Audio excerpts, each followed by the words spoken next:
Assalamualaikum warahmatullahi wabarakatuh. Perkenalkan, saya Fatma Amalia dengan NPM 2340103204.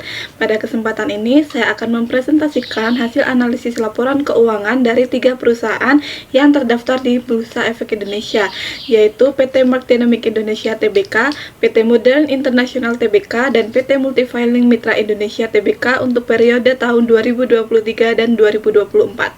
Sebelum masuk ke analisis, izinkan saya untuk memperkenalkan ketiga perusahaan yang menjadi objek studi. Yang pertama yaitu PT Mark Dynamic Indonesia atau MARK yang bergerak di sektor industri manufaktur, khususnya produksi glove warmer atau cetakan sarung tangan berbahan keramik. Perusahaan ini berdiri tahun 2002 dan IPO pada tahun 2017. Keunggulan utama perusahaan ini yaitu posisinya sebagai produsen terbesar di dunia dengan pasar global yang mencapai 40%. Kedua, ada PT Modern International atau MDRN yang bergerak di sektor perdagangan dan distribusi mesin fotokopi serta di solusi digital. Perusahaan ini berdiri sejak tahun 1971 dan merupakan distributor resmi Sharp di Indonesia. Ketiga, ada PT Multifiling Mitra Indonesia atau MFMI yang bergerak di bidang jasa pengelolaan dan penyimpanan dokumen, baik fisik maupun digital. Perusahaan ini berdiri sejak tahun 1993 dan IPO pada tahun 2010 dengan klien utama dari sektor korporat dan juga BUMN. Selanjutnya masuk ke analisis yang pertama, yaitu metode common size pada laporan laba rugi. Metode ini menyatakan setiap pos laporan keuangan sebagai persentase dari total penjualan, sehingga kita bisa melihat struktur biaya dan profitabilitas secara proporsional. Untuk MARK, gross profit margin meningkat dari 47,13% di tahun 2023 menjadi 48,53% di 2024. Net profit margin pun juga naik dari 27,89% menjadi 31,49%.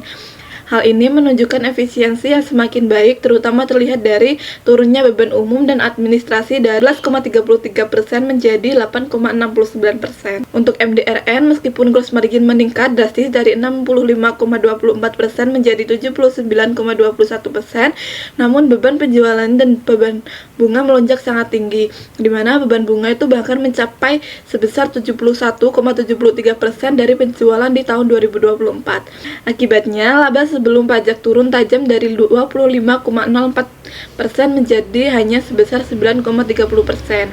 Sementara untuk MFMI menunjukkan tren yang sedikit menurun, di mana gross marginnya itu turun dari 47,91% ke 44,06% dan net profit marginnya itu dari 16,53% menjadi 14,49% yang mengindikasikan adanya tekanan pada sisi biaya pada produksi. Selanjutnya, analisis menggunakan metode index number di mana di tahun 2023 dijadikan sebagai tahun dasar dengan nilai 100% yang kemudian dibandingkan pertumbuhannya pada tahun 2024. Untuk Mark sendiri mencatat pertumbuhan yang luar biasa, di mana pada pendapatan itu tumbuh sebesar 62,65%, laba bersih tumbuh menjadi 83,66% dan laba komprehensif bahkan tumbuh sebesar 93,36%. Hal ini mencerminkan ekspansi bisnis yang sangat kuat. Selanjutnya untuk MDRN justru mengalami penurunan, di mana pendapatannya itu hanya sebesar 75,43% dari tahun sebelumnya atau turun sekitar 25%. Yang sangat mengkhawatirkan adalah beban bunga yang melonjak hingga 31,29%. Hal ini diindikasikan bahwa beban keuangan yang tidak terkendali. Selanjutnya untuk MFMI sendiri itu stagnan, yang pendapatannya itu hanya tumbuh sebesar 5,60%, sedangkan laba bersihnya itu turun menjadi 92,61%.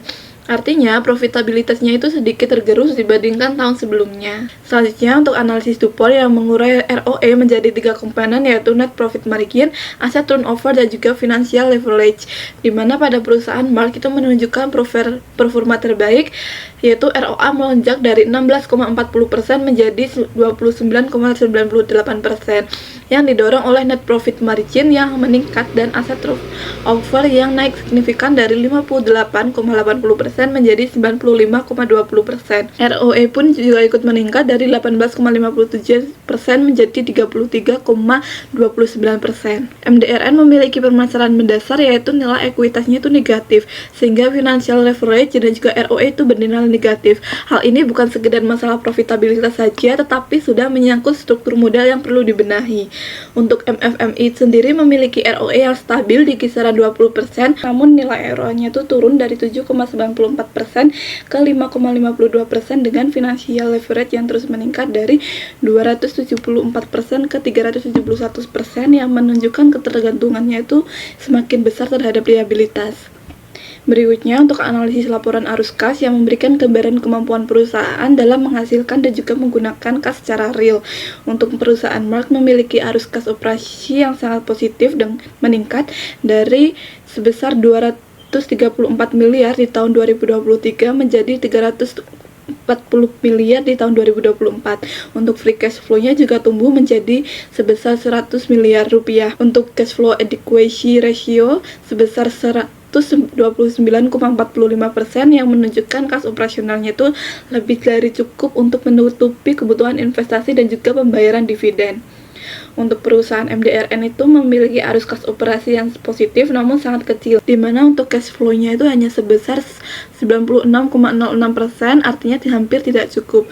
Untuk cash investment rasionya itu bernilai negatif, yaitu 115,68% di tahun 2024 yang mengindikasikan bahwa adanya masalah serius dalam kemampuan reinvestasi.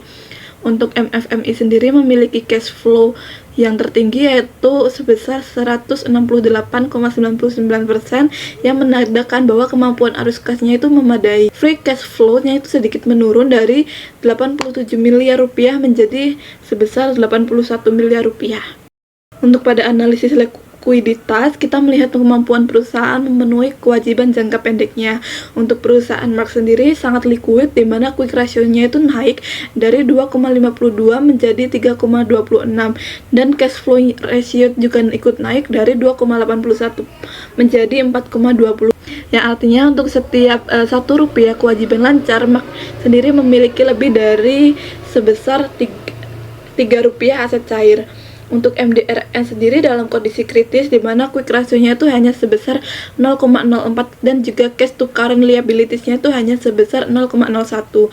Artinya perusahaan itu hampir tidak mampu membayar kewajiban jangka pendeknya, di mana hal tersebut itu mengindikasikan bahwa risiko likuiditasnya itu sangat tinggi. Untuk MFMI sendiri berada dalam posisi liquid yang baik dengan quick ratio-nya itu sebesar 2,80 dan juga cash to current liabilities-nya itu sebesar 2,50, di mana posisi tersebut itu relatif kuat.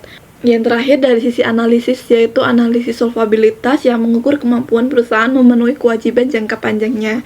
Untuk perusahaan Merck sendiri memiliki debt to equity ratio yang menurun dari 8,41 menjadi 7,37 dan long term debt to equity-nya itu turun dari 2,10 menjadi 0,65. Hal ini tuh menandakan bahwa pengurangan utang jangka panjang yang positif, dan juga untuk net debt to equity-nya itu bahkan sudah negatif di tahun 2024, yang artinya kasnya itu melebihi total utang.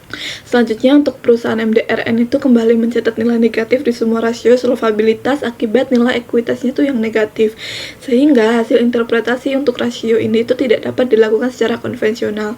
Hal tersebut itu menjadi sinyal peringatan yang sangat serius bagi perusahaan MDRN. Untuk perusahaan MFMI sendiri tidak memiliki utang jangka panjang sama sekali, di mana hal tersebut itu positif dari sisi resiko. Namun net debt to equity dan juga net debt to net capital yang sangat negatif itu mencerminkan posisi kas yang sangat besar relatif terhadap struktur modal. Selanjutnya, sebagai penutup analisis, kesimpulan dari studi ini adalah yang pertama, untuk perusahaan PT Merck sendiri merupakan perusahaan dengan kinerja terbaik, dengan pertumbuhan pendapatannya itu sebesar 62,65%, serta profitabilitasnya yang meningkat, likuiditasnya yang kuat, dan juga arus kas yang sehat. Untuk perusahaan Merck sendiri layak menjadi referensi investasi yang menjanjikan. Untuk PT MDRN sendiri menghadapi kondisi keuangan yang kritis dengan nilai ekuitas yang negatif, likuiditas yang sangat rendah, dan juga beban bunga yang tidak terkendali. Perusahaan ini tuh membutuhkan restrukturisasi keuangan yang segera dilakukan. Untuk PT MFMI sendiri dalam kondisi stabil namun perlu waspada terhadap tren penurunan profitabilitas dan juga peningkatan beban pokok, di mana efisiensi operasional itu perlu ditingkatkan untuk menjaga daya saing jangka panjang.